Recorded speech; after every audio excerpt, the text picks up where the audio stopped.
and O bracket right now. Ashok's my boy. North Jersey, we go way back. I've known him since the early 2000s. And one of just sort of the personalities of the local New Jersey Magic scene. Korey McDuffie from the Atlanta area, a player I know very well as well. Sort of been in and out of Magic for the last couple of years, but a very sharp player, very talented. Has qualified for a couple Pro Tours, some good finishes in Grand Prix. Yeah. Affinity, one of the kind of oddballs of the format as to where exactly it fits in. It really benefits from the fact that hardly any decks play sweepers. However, it is a very linear strategy that can be hated out pretty well here. Yeah. We see on the play, Ashok's going to go ahead with a turn one Steel Overseer, thanks to Ancient Tomb, and that will grab a Force of Will and Snapcaster Mage from McDuffie. And I like Ashok's list a lot. He's not trying to mess around with getting something like Tezzeret into play, all colorless lands, powerful artifacts, just trying to kill people. So no colored mana, no Master of Ethereum, no Tezzeret. Straightforward main deck Chalice of the Void, and then colorless robots. Well, he does have a Gaia's Cradle, but it's not really about generating green mana, you know? Absolutely. So one of the more painful starts here for Ashok. On his next turn, he's going to go ahead and play a second Ancient Tomb, tap both of them, and make another Steel Overseer and a Vault Scourge. So Ashok already on 12. Yeah, he had to pay 2 life. God, that's a really painful Vault Scourge. Woo. Well, in an ideal world, Vault Scourge gets it all back. And Arcbound Worker joining as well. He'll pass. Probably not the start that Korey was expecting this round in the 7-0 bracket, and that's what's great about Legacy. Yeah, when you're the Jessica deck, you sit back, take a deep breath, and say, okay, Affinity, all right, what's the game plan here? You know, my opponent just made 4 creatures on the first 2 turns. I really enjoy Legacy because it almost feels like it's a real life. Large Legacy tournaments, they're almost like a real life Street Fighter tournament. You play against a random opponent who has their own weird set of moves and old strange style to them. I remember with original Street Fighter, you know, you had like your Ken and Ryu players, and then there'd be that one guy and he'd pick someone like Dalsim, and you'd be like, oh, he's gonna do something super weird. Exactly. And I don't know how to play against it, and I'm gonna have to figure this out because he's probably good at it too. I'm a Balrog man myself. No need to jump or kick. All his buttons are punches. He's the lava spike of Street Fighter. Each button's just a different punch. Yeah, exactly. Korey doing a pretty good job fending himself off thus far, but he is out of action right now. Yeah, it does have the Lightning Bolt there for Steel Overseers, so both Overseers have been kept off the board. More shocking for Ashok. He's down to 10. He's dealt half the life to himself. It's going to be Arcbound Ravager. That's the play. Well, again, Vault Scourge in an ideal world gets it all back. Just 1 cranial plating away, and we're gonna go to 8. It's time for another card. This one is second Arcbound Ravager, and he's gonna go ahead and swing for 2. We'll go up to 9. For those of you not that familiar with Arcbound Ravager, the following things are going to be very challenging for Korey for the remainder of the game: attacking, blocking, and using removal spells. They're all going to be really hard. Gonna be really bad. And unfortunately, he kind of needs to do some mixture of these things to eventually win the game.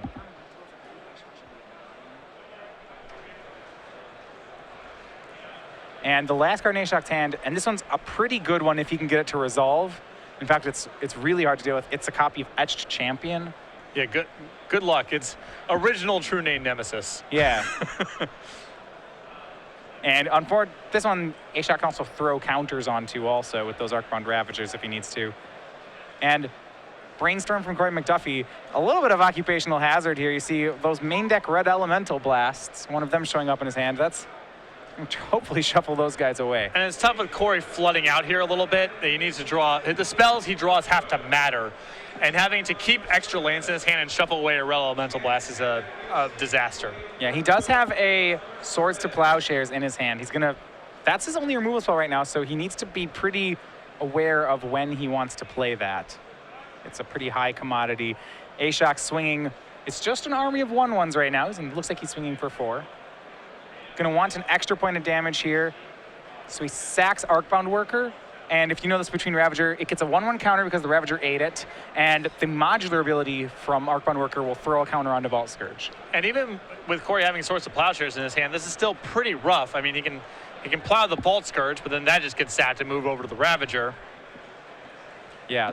Removal is tough to use against Arcbound Ravager. The modular ability, and this is what all the Arcbound creatures had, is that when they die, I always like the flavor of this idea. You know, it's that robots are just interlocking pieces, so when a robot dies, another robot can just like pick up the previous robot and graft it onto him. You know, then the machines keep attacking you.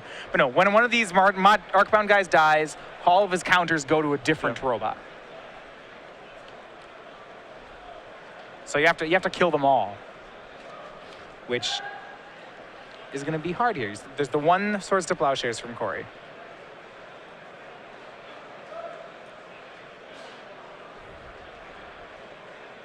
And it's going to get used here. That's going to go to Vault Scourge. So Ashok will almost certainly eat this one in response with Arcbound Ravager. Now this is a little bit problematic here, just because the Vault Scourge is a valuable piece because of all the damage he's dealt to himself. So now, Random Chain of Bolts or something like True Name Nemesis may steal the game away. So even though Korey is definitely losing, Vault Scourge was an integral piece of the puzzle here. Yeah, Korey's hands just land enforceable. He doesn't have anything else going on. Ashok has to decide if he wants to play that last card in his hand. He has two cards. One of them is the Etched Champion we talked about. You know, how much damage does he want to deal himself? His opponent does have a Volcanic Island. You got to watch out. Oh, there's got to be bolts in this deck. You're seeing Snapcaster Mage in exile from there's direct damage. If he taps both these lands for the remaining cards in his hand, it means a top deck like Cranial Plating, or really almost all of his top decks for the rest of the game will be dead. He's locked out of playing spells. I mean, or close to it. And he's just not going to bother, which I like, you know. Korey's demonstrated a lot of weakness thus far. See, Force of Will, Island. He still has resistance against a removal spell because he has Arcbound Ravagers.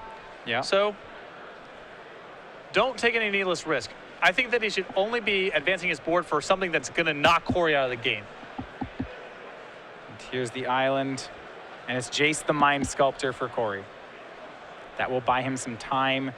He can use it as a removal spell. He can unsummon an Arcbound Ravager here. Well, that only gets him so far, and I like Korey just taking the draw here, because if he unsummons, one Ravager sacks the other. And he untaps, kills Jace, you know. And he bought himself a turn. He forced Ashok to punch himself a little more. Sure. It's interesting. Ashok has dealt enough damage to himself that Korey could try to, I guess, take an aggro role here. But you see, at the Brainstorm with Jace, he did find a Lightning Bolt. Lightning Bolt's pretty helpful there. It could set up a turn next turn where he is able to use Jace plus Lightning Bolt to clean things up. Right. Third Arcbound Ravager for Ashok.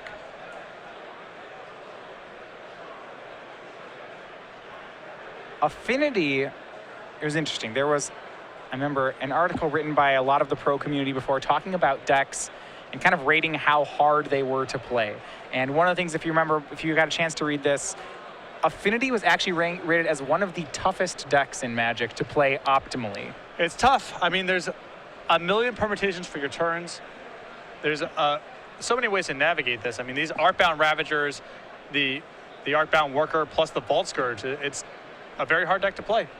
You see here, Ashok's going to play Arcbound Ravager, sack it to one Ravager, modular onto the other to make them both into 3/3s so that one can attack Jace and one can attack Korey. This will put Korey down to 8. And still resistant to one removal spell. It's critical to keep the two Ravagers into play because that's the insurance against a single Swords to Plowshares or a Lightning Bolt messing this all up. Yeah, if Chitturi could have played another artifact, it would be interesting. That would protect both his Ravagers from Lightning Bolt just as a sack effect. But then he has to start worrying about his own life, protecting himself and his life total from Lightning Bolt. Yeah. Starting off games on 2 Ancient Tombs. Well, it's not been all cost. I mean, Chitturi has had explosive turns as a result of these tombs. They're not free, but no. I think they've been well worth the cost. I'm sure at this point he would like to have, you know, a normal land. That wouldn't be bad. I'm sure he would be okay. A Mox Opal, something that didn't punch him to tap. would be nice. If one of these ancient tombs was a city of traders, that would be a lot better, but on the balance, I think it's hard for Chitturi to complain too much about what's going on here. Just Frogmite, I believe, was the draw here. That's a card that, it's interesting. We've seen Frogmite get cut from Modern Affinity. No one plays that one anymore, but in Legacy, some of those cards show up again. Well, Chitturi's list is not screwing around. I mean, he is all low end. Yeah. And it looks like Korey may have answers to these things.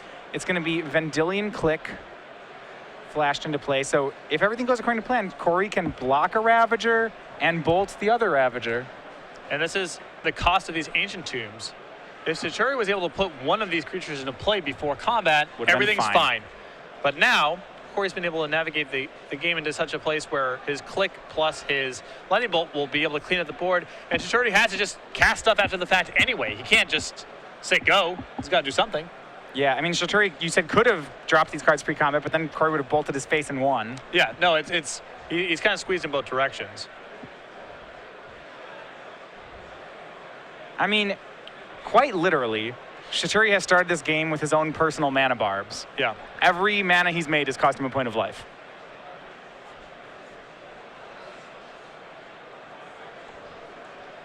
And tough decisions here from McDuffie, but he may have...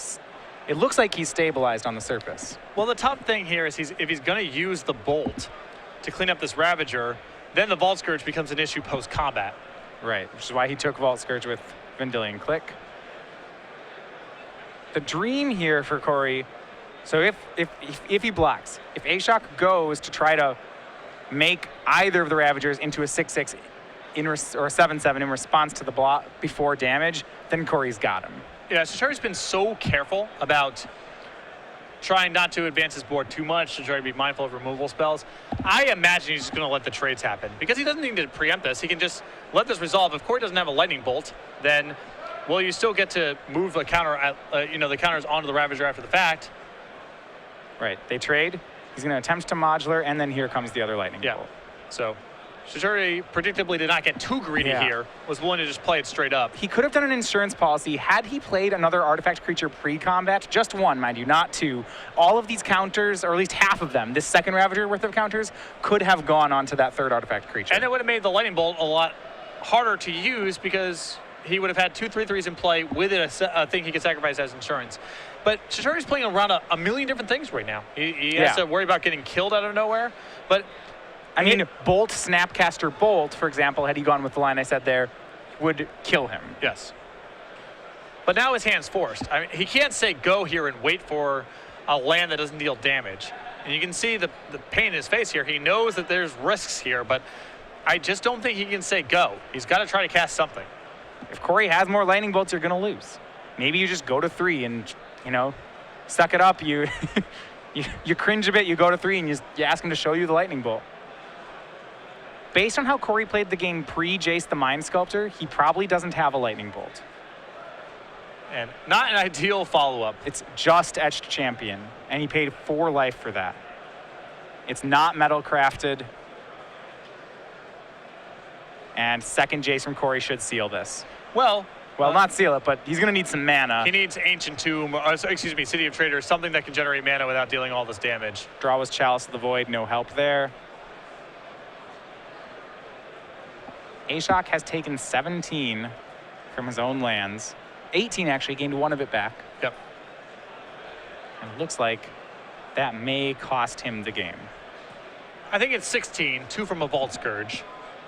You're right, 2 from a Vault Scourge. 16 is still a lot. A Brainstorm here from McDuffie. He finds Stoneforge, he had Stoneforge Mystic, but he finds a copy of Counterspell. And this may be the lock here. I just don't see Chitturi being able to cast enough spells to fight through this Batterskull plus Jace. And even though this was definitely a harrowing game for Korey, I think he's going to get the first one. And this is tough for Chitturi because this was a game that was so close for him. If his second land was a City of Traders and not the second Ancient Tomb, this game goes to Chitturi easily. And there's a lot of iterations like that, that if it was, insert X, Chitturi would get this game. part of the benefit of playing these control decks. You know, we talked about this before we went into the match. Does your opponent know about everything? Can they play around everything? Chitturi was trying to beat one half of the deck and ended up running into the other half of the deck. And now the game is going to get closed out. And you're going to have to go back and watch this. You know, Ashok, based on the lines he played around some cards. Korey had different cards. I think if Ashok had known what Korey's hand was during the game, he could have won this. Now, does that mean he played it wrong? Absolutely not. I mean, maybe he's playing on what he should, but Korey just had something else. You know, there's a lot of plays like when he plays a Ravager and sacks it to put a counter on each guy. You know, that's a situation of you could have played that differently. Maybe you sit back on 3 Ravagers and don't push damage, but maybe you're supposed to. It's really, there's a lot of ifs here. Right. Chalice on 0. Ashok's just trying to get his artifact count up. He does have Frogmite. You do see a Cranial Blading in his hand, and were it not for this Batter Skull that's going to show up soon, he would have a chance. I'm not a big fan of casting the Chalice here because I think the game is done for at this stage. You don't even want to show it? I do not want to. I mean, that's a really impactful card to know about. It's going to influence the way that Korey, for example, let's say Korey has Spell Pierce in his opening hand and the ability to ponder. Based on what he saw that game, he's assuming that Chitturi is just an all-creature deck. And he can just go ahead and do that. He may now leave up Spell Pierce in that scenario because he's aware of Chalice of the Void. So now, given that the game was hopeless, I think Chitturi should have just packed up his cards and gone to game 2. We've seen players like Zach Hill pick up Affinity today. Osip Levodovich often plays Affinity. If you're a Scholar of Legacy, what would you say are your Affinity opponent? What are the odds he's main decking Chalice of the Voids? Like, do all of them do it? No, definitely not. I mean, the lists that are playing, there's a list that play a fair number of ones. Out of the board, they usually have them. Or they have things like Signal Pest in their deck. It's, you know, it's an open question. There's definitely no stock list of Affinity. So I don't think revealing the information accomplishes very much there. All right, well, let's go to Ashok's sideboard first. He's going to be down a game here.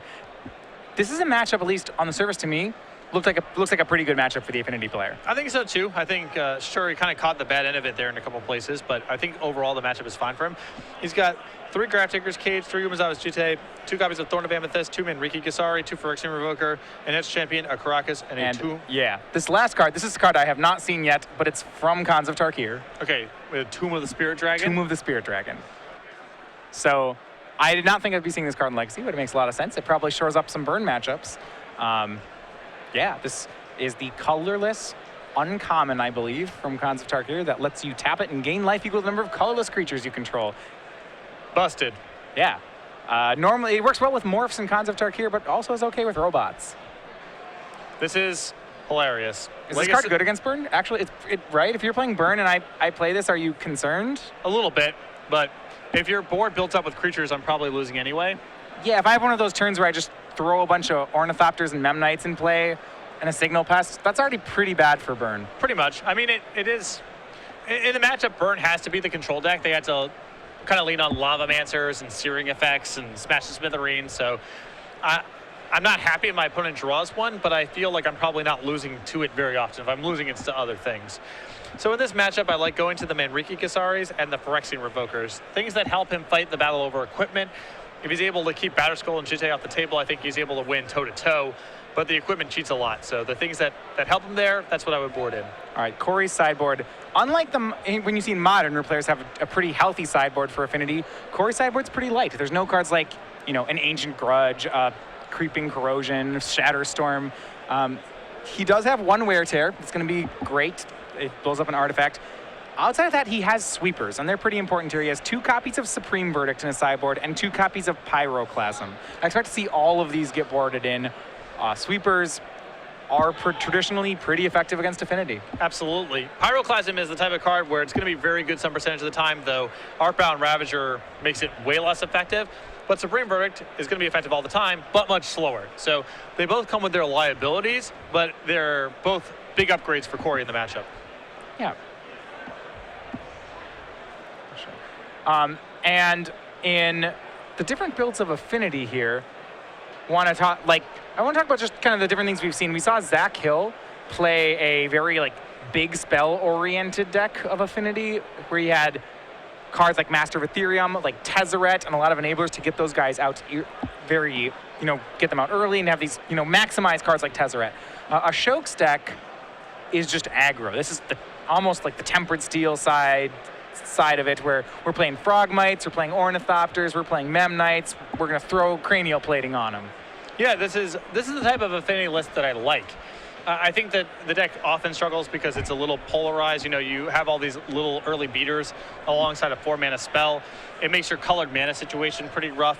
And throwing all that aside and saying I'm not concerned about colored mana, everything's colorless, I get to cap out on all the 2-mana lands. I think that's a much better base for building this deck. Yeah, I've been impressed. I'm impressed to see this deck at 7-0. I like the small creature affinity.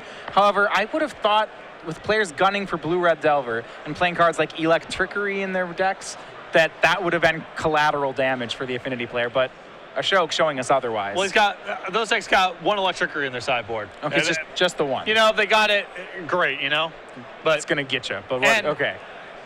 Arcbound Ravager still cures all that ails you. Yeah, he's still great. You are a little liable to get hit by that kind of card. Most of the guys are X1s in the deck.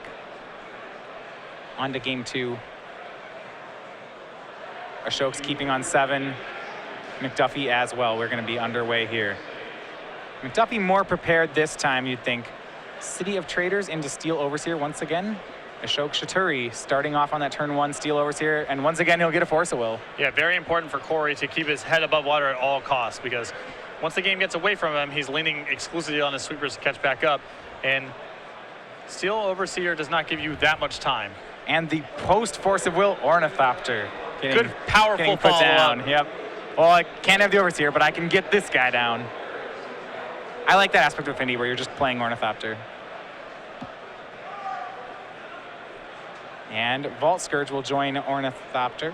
He takes some damage, not nearly as much as he took last game for this guy. Vault Scourge's gonna be second Vault Scourge. And this is the kind of board that could really get hurt by Pyroclasm if Korey has him. Gaia's Cradle. Oh, wow. We're cooking with gas. 3 more. This is a turn 2 cranial plating. Does Korey have the Spell Pierce for it? We will see. This got scary all real quick. This escalated very quickly. Yeah. I mean, it looked like Ashok was just messing around with There were some Vault Scourges, and then suddenly this card showed up.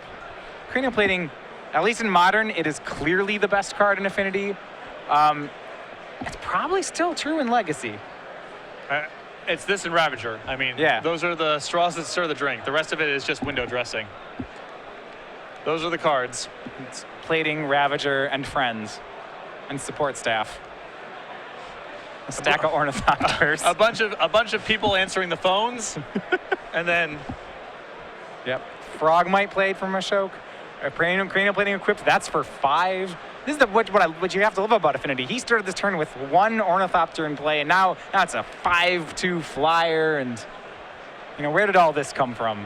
You can also see why it's important to Force of Will the Steel Overseer. Yeah, if you have to untap this, if this punchline was, and then I tap my Steel Overseer, I mean, oh goodness.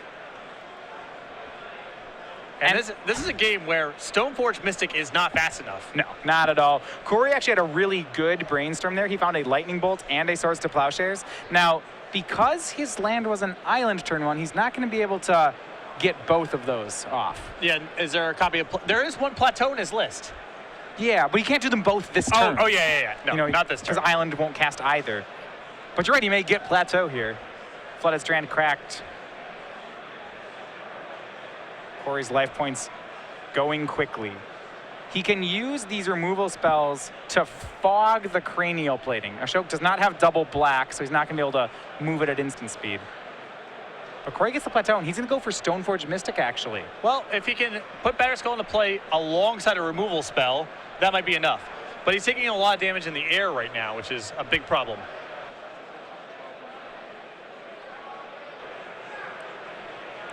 All right, so after the fetch, he has 13 life to work with. It seems like the calculation from Korey is that he can spend a turn getting punched. And this turn's going to hurt, don't get me wrong. Yep. Plating moves. This was a tap for 4 mana. Show no plays this turn. It's going to be Vault Scourge, Frogmite. No blocks from Korey, so it's 2, 3, 4, 5, 6, 7, 8, 9 damage. So Korey's banking on the ability to put Batterskull into play, Swords, whatever has the cranial plating, and take over from there. And if Ashok missed his draw step this turn and next turn, that's going to be the case. Ancient Tomb was the draw for Chitturi. Right now, Korey's plan is intact, but just barely. It's going to be a sweat. I mean, there's a lot of things that could go wrong. A Arcbound Ravager would be really rough for Korey here. A Etched Champion would probably be game. Mamriki Gasari. That'd be good. Another cranial plating. So he's going to take, well, he's going to take one in the air, it looks like. So another Frogmite for Ashok. That, however, I believe is a card that yeah. This is a nice diversification here from Ashok, though. He's aware that Korey can have a removal spell here. If he's going to have it, make him kill the Ornithopter that has no power naturally. Make sure your Vault Scourges keep connecting. This is an extra point of damage that Chitturi has found. Now, granted, Korey's going to get a 4/4 lifelinker into play. So Korey's going to gain back some of this life. And really none too soon, because thanks to that fetch land and the removal spell, Korey's going to go down to 1 before he gets to connect with the 4/4. Yeah. So not out of the woods by any stretch of the imagination. You will start with Lightning Bolt. And it has to, I think it just has to take the Ornithopter, right? Yes. All right. Well, that's what it will do. He's going to go ahead and take 2, go down to 2. Ashok up to 25. And I would strongly consider moving this cranial plating over to one of the Frogmites. If Korey's going to gain some life here, make him lose the germ. Yeah, I mean, there's hardly any cost to it, right? 2 life from Ashok is not relevant. It's not on anything. You should take this opportunity to move the plating onto something. Yeah, this is a misstep that may really come back to haunt Chitturi here, because if he moves the cranial plating onto the Frogmite, Korey is either forced to run his Batter Skull and trade with a Frogmite, not great, or use a removal spell on a Frogmite, also not great. Yeah, I mean, you could just think of it from a fundamental point of view of Ashok's at 25, his plating isn't on anything. It should be on something. Right. And it should be on a Frogmite because the other guys are tapped, and you can move it next turn, so with all this mana you have. Yeah, you're right. Korey's going to get some free life points off this. This is pretty big. Well, it's not just about the free points this turn. It's now the points he gets the next turn as well. Korey back up to 5, starts in on Chitturi's life total. Remember, Korey still has to dodge a lot of top decks. Among others, Etched Champion, Korey's not going to beat without a counterspell here. Yeah. Second Cranial Plating, Korey's not going to beat. I don't even think I think Arcbound Ravager would be really tough to beat here. I don't want to say he can't beat it, but it's pretty close. What Korey would like is to get a GT online. I think that's what would close out this game for him. If he can find that, he does have a second Stoneforge in hand. With Chitturi having no way to sacrifice things, he has no Ravager right now. Right. It's probably hard for Korey to beat that card. Phyrexian Revoker, the draw for Chitturi. It's going to resolve. What question is what it names here?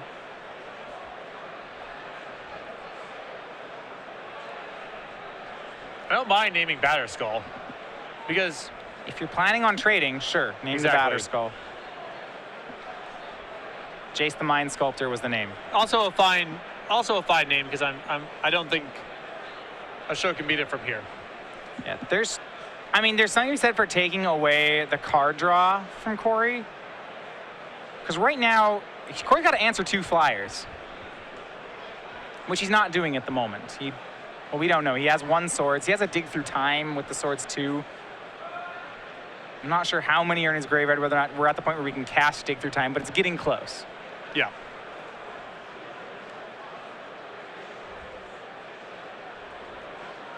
So it's just a lot of life for Chitturi, but that's not really of consequence. Yeah, if Korey wins, it's going to be by effectively locking Ashok out of the game. And here we go. Now the plating moves over to Frogmite. But it may, that window may have passed here. Korey with the end step Dig Through Time. It is hard to lose after getting this card off. Especially you see Supreme Verdict plus land. Plus wear tear. Yeah, Korey might be able to do better than just sweeping up Ashok's board, which is saying a lot. I mean, it's really hard to not just take land Supreme Verdict here. I think he might be able to do better if he takes wear tear Supreme Verdict. He can take care of the cranial plating, keep pressuring Ashok. He has to add to his board to keep up, and then the Supreme Verdict totally closes the game. Yeah. And it may all go back to that turn. Because it's close. This is the turn that Korey gets to hit for free. Yep. Because that germ's still in play.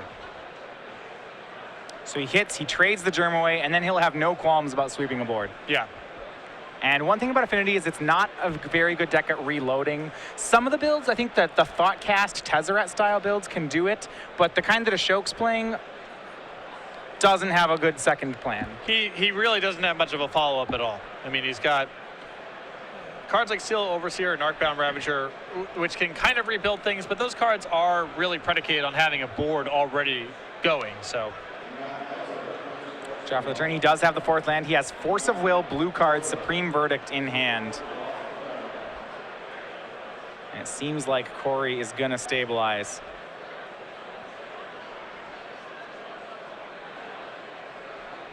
He's going to start out, though, with the life gain. This is Germ Token swinging. This time it trades with Frogmite. Korey goes up to 8, however. Ashok down to 3 creatures. It looks like here is the follow-up, and it is Supreme Verdict. Ashok going to lose his whole board of creatures, left with just really Ancient Tomb and Cranial Plating. Guy's Cradle doesn't tap for anything anymore.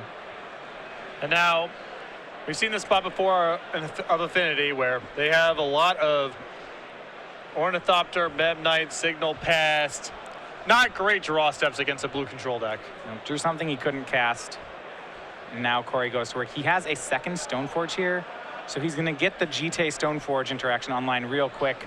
And once their GT counters are there, that's pretty tough. I don't know if any of Ashok's creatures survive it. No, and really his only out in his deck to the equipment has been Riki Gisari, which he now can't get online because he won't ever land a creature. Yeah, his creatures are all going to just die. Exactly. Ancient Tomb, another play for Ashok. And here come GT counters. Korey tapped out last turn to make GT. He still had that Force of Will to protect himself from any unforeseen threat. But here we go. Stoneforge picks up the GT and comes into battle. That'll deal damage, but more importantly, starts that train of GT counters. And now I believe things have gotten hopeless. Yeah, Affinity very similar to Elves in that it doesn't come back from GT counters much at all. At least Elves has a potentially natural order to go get Progenitus to steal a game. Yeah. Ashok has nothing like that in his deck. That. He has to get a board built up, and that seems impossible now. Yeah, no large artifact threats in this deck. He's not just going to suddenly find a Worm Coil engine or something like that. A Mirror Enforcer. Yeah, there you go.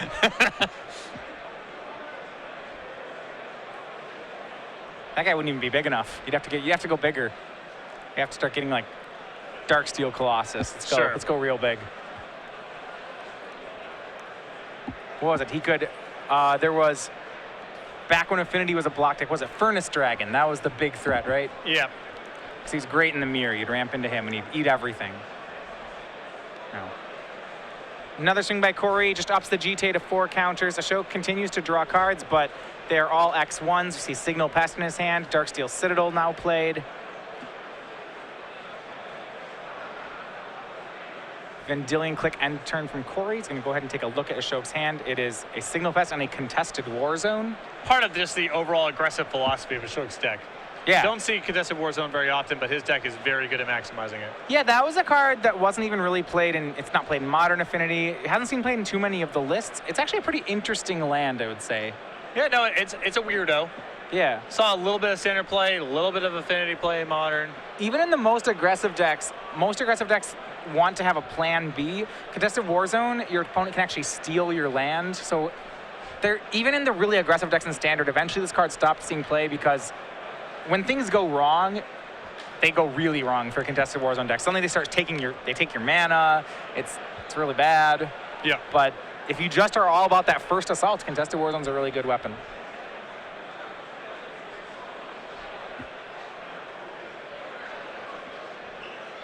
And Korey now showing his strength here. He's going to knock that last permanent off the board. He's going to wear from the wear tear on cranial plating. And now move Batter Skull onto Stoneforge. And that's going to swing in for 9. He removes all his GT counters. That pumps at 8, 12, 13 lifelink points. 14, 15, 16 is good. Should be lethal next turn. This tandem of cards you see, the enemy of fun. Yeah. Stoneforge Mystic and his 2 lifelink weapons of choice. Yeah. And there you have it. Korey McDuffie 2-0. He moves on to 8-0. One more round today. See if he can go undefeated. As for Ashok Chitturi's Affinity deck, it's going to pick up his first loss. He's at 7-1 though. Still in position to pull off an 8-1 or better on day one, which we kind of said was the bar. 2 very close games. Even though when Korey turned the corner, there was no doubt he was closing out the game. They were very close up until that point. Yeah, and going back to Chitturi's deck, I want to stress again though, I really like his deck choice for this tournament. I think, especially when you look at that game, there was a lot of potential on the Affinity side of the matchup. And yeah, he came up a little short on some of those games. And that, I think a lot of that is due to the fact that Affinity in Legacy, it's a really variable power, a deck with a variable power. It's got good draws, but it's got some draws that sometimes don't cut the mustard in Legacy. But that said, the strategy as a whole, flood the board with some guys and then put cranial platings on them, seems strong against a lot of these fair decks. I like the consistency of his deck too. I think when you start messing around with the colored lands, having to put Springleaf Drum in the deck or hope that you draw a Mox Opal, you get a lot of hands that don't go anywhere.